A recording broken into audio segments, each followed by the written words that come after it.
ഞാൻ പരിപാടിയിലേക്ക് കിടക്കുന്നതിന് മുമ്പ് ചെറിയൊരു കാര്യം പറഞ്ഞോട്ടെ. എന്റെ ഈ മുഖം കാണുമ്പോൾ കുറെ ആളുകൾക്ക് ചിലപ്പോൾ ദേഷ്യമോ അല്ലെങ്കിൽ വൈരാഗ്യമോ എന്തോ ഒരു തരം അറപ്പോ എന്തോ ഒന്നും ഇല്ലാതെ എന്തൊക്കെ തോന്നലുണ്ട് ചില ആളുകൾക്കൊക്കെ. അത് റിയൽ ലൈഫിലുള്ള കാര്യമാണ് ഞാൻ പറഞ്ഞത്. അതേപോലെ തന്നെയാണ് ഇവിടെ യൂട്യൂബിലും എന്നുള്ളത് എനിക്കറിയാം. കാരണം അത് ഞാനൊരു പരാതിയോ പരിഭവോ ഒന്നും പറയുന്നില്ല.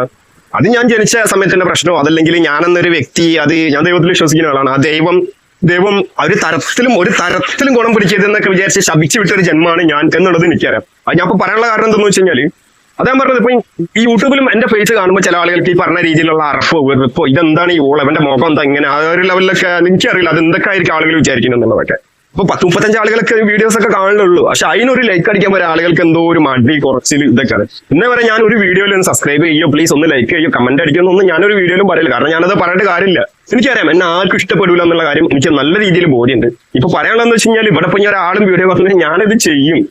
ഞാൻ സമൂഹത്തിന് ആവശ്യമുള്ള കാര്യങ്ങൾ മാത്രമേ പറയുള്ളൂ. സമൂഹത്തിന് ആവശ്യമില്ലാത്ത അനാവശ്യമായിട്ടുള്ള ഒരു കാര്യങ്ങളും ഞാൻ പറയുന്നില്ല. അത് എന്റെ പെർസ്പെക്റ്റീവിൽ നല്ലതാണെന്ന് തോന്നിയ കാര്യങ്ങൾ മാത്രമേ ഞാൻ എടുത്ത് ഉപയോഗിക്കലുള്ളൂ.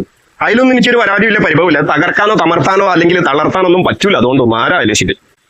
അപ്പൊ പരിപാടിയിൽ അതെന്താ സംഭവം എന്ന് വെച്ച് കഴിഞ്ഞാൽ ഇപ്പൊ അടുത്ത് കാസർകോട്ട് നിന്ന് ഒരു അമ്മനെ പിടിച്ചിട്ടുണ്ട്. അമ്മ എന്ന് പറയാനുള്ള കാരണം ആ അമ്മ ഇപ്പം മക്കളെ യൂസ് ചെയ്യുന്ന ഒരു രീതി ഉണ്ട്. അത് ഏത് രീതിയിലാന്നുള്ളതൊന്നും ക്ലാരിറ്റി കാര്യങ്ങളൊന്നും ഇല്ല. പക്ഷെ അതിനെതിരെ പരാതി കൊടുത്തിരിക്കുന്നത് അച്ഛനാണ് അത്രേ. കാസർഗോഡ് ഹണി ട്രാപ്പ് കേസിലെ പ്രതി സുധി ചന്ദ്രശേഖരനെതിരെ പരാതിയുമായി ഭർത്താവ് രംഗത്ത്. മക്കളെ തട്ടിപ്പിന് ഉപയോഗിക്കുന്നുവെന്നും വിദ്യാഭ്യാസം നിഷേധിക്കുന്നുവെന്നുമാണ് ഭർത്താവിന്റെ പരാതി. കാസർഗോഡ് ജില്ലാ പോലീസ് മേധാവിക്കും ബാലാവകാശ കമ്മീഷനുമാണ് ഭർത്താവ് പരാതി നൽകിയത്.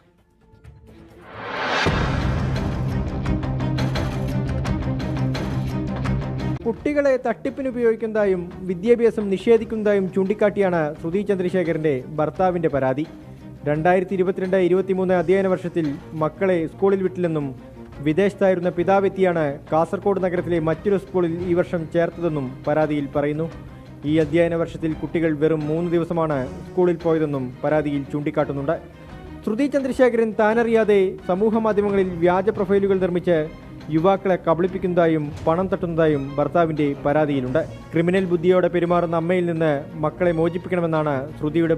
അല്ല, ഈ അമ്മന്റെ മക്കൾക്ക് മോക്ഷം ഒന്നും പ്രതീക്ഷിച്ചിട്ട് കാര്യമൊന്നുമില്ല. കാരണം എന്താ പറയാ, ഈ ഒരു സ്ത്രീ അല്ലെങ്കിൽ ഇതുപോലുള്ള സ്ത്രീയൊക്കെ ജനിച്ചതും വളർന്നു വന്ന സാഹചര്യങ്ങളും അതല്ലെങ്കിൽ ആ സ്ത്രീ ജനിച്ചപ്പം തൊട്ട് വളർന്ന് ചുറ്റുപാടുന്നൊക്കെ മനസ്സിലാക്കി മൈൻഡിൽ സെറ്റാക്കി വെച്ചിട്ടുള്ള സ്ത്രീന്റെ ചിന്താഗതിയും രീതികളും കാര്യങ്ങളൊക്കെ ഉണ്ടാവുന്നത്. ആ ഒരു കുട്ടികൾ ആ രീതിയിൽ പല രീതിയിലും ചൂഷണം ചെയ്യണം. അയച്ചളെ പഠിക്കാൻ പോലും വിടുന്നില്ല. അപ്പം ഞാൻ പറയുന്നത് എന്താ വെച്ച് കഴിഞ്ഞാൽ ഈ സ്ത്രീയൊക്കെ ഏത് രീതിയിൽ വളർന്നു വന്ന ആളായിരിക്കും, അതെങ്ങനെയൊക്കെയാണെന്നൊന്നും ഞാൻ പറയാൻ ഉദ്ദേശിക്കുന്നില്ല.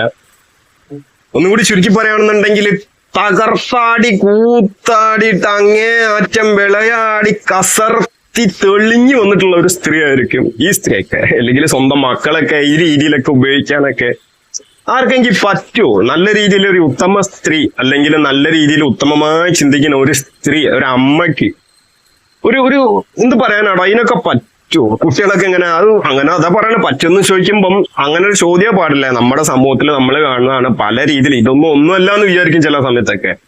അത്രേ ഉള്ളൂ. ഏതെന്നാലും സന്തോഷം തന്നെ ഇങ്ങനെയുള്ള ഓരോ കേസൊക്കെ കേൾക്കുമ്പോ. ഇതൊക്കെ നമ്മളെ ഏറ്റവും മുന്തിയ എന്താ പറയാ ചാച്ചരതൊക്കെ ഉള്ള കേരളമാണ് അത്രേ. എനിക്ക് സത്യം പറയുകയാണെങ്കിൽ എന്റെ പൊന്നു മക്കളെ, ഈ ഇന്ത്യ തന്നെ ജീവിക്കാൻ എനിക്ക് താല്പര്യമില്ല. ഞാൻ ഈ ലോകങ്ങൾക്ക് രാജ്യങ്ങൾക്കൊന്നും അതിരും വരുമ്പോൾ പാസ്പോർട്ടും ഈ പറയുന്ന എമിഗ്രേഷൻ ഒന്നും ഇല്ലെന്നുണ്ടെങ്കിൽ ഞാൻ എപ്പോഴോ ഇവിടുന്നൊക്കെ നാടോടിയെങ്കിൽ നാടോടി ആ രീതിയിൽ പോയി ജീവിച്ചിട്ടുണ്ടോ?